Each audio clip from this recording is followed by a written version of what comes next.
BAB 8B lanjutan bab 8 kami belajar keras. Paket A dan C adalah tempaan yang berat.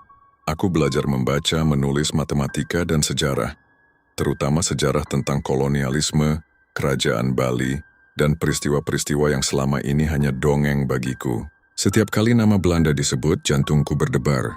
Setiap kali disebut kutukan tanah leluhur, aku merasa dilihat oleh sesuatu dari balik tirai dunia ini. Salah satu guru kami, Bu Anjani, adalah wanita parubaya yang suka berbicara tentang hal-hal mistis. Ia mengajar sejarah dan sering mengaitkan masa lalu dengan kekuatan spiritual yang masih aktif di tanah Bali. Suatu hari selesai pelajaran, ia menatapku lama. Bu Anjani, Mona Lisa, namamu seperti dari dua dunia ya? Mona Lisa, tersenyum canggung. Kata ibu, namaku campuran. Dari nama Belanda dan warisan rahasia. Bu Anjani, lirih. Hati-hati dengan warisan yang tidak diberi restu. Kadang ia tidak datang sebagai berkah, tapi sebagai hutang yang harus dilunasi. Aku menelan ludah. Kata-katanya menggantung seperti dupa yang belum padam.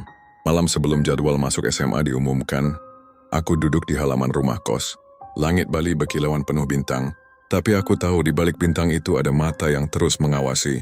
Aku memegang surat kecil dari ayah dan ibu. Kertasnya sudah kusam, tapi aku membacanya lagi untuk yang kesekian kali. Beraja surat, nak, pendidikan akan memberimu pintu, tapi jati dirimu adalah kunci. Jangan terlalu terpukau oleh dunia luar sampai lupa siapa dirimu. Di saat dunia membelakangi, kembalilah ke kabut. Di sanalah kekuatanmu. Lisa, surat.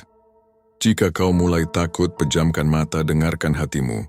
Karena ibu ada di sana, cinta itu tak bisa dihentikan oleh laut, kabut, atau bahkan kematian. Aku menangis malam itu. Bukan karena takut, tapi karena aku merasa akhirnya aku tahu. Aku bukan hanya anak kabut. Aku adalah penjaga batas antara terang dan kegelapan. Dan bayangan di balik laut mulai bergerak.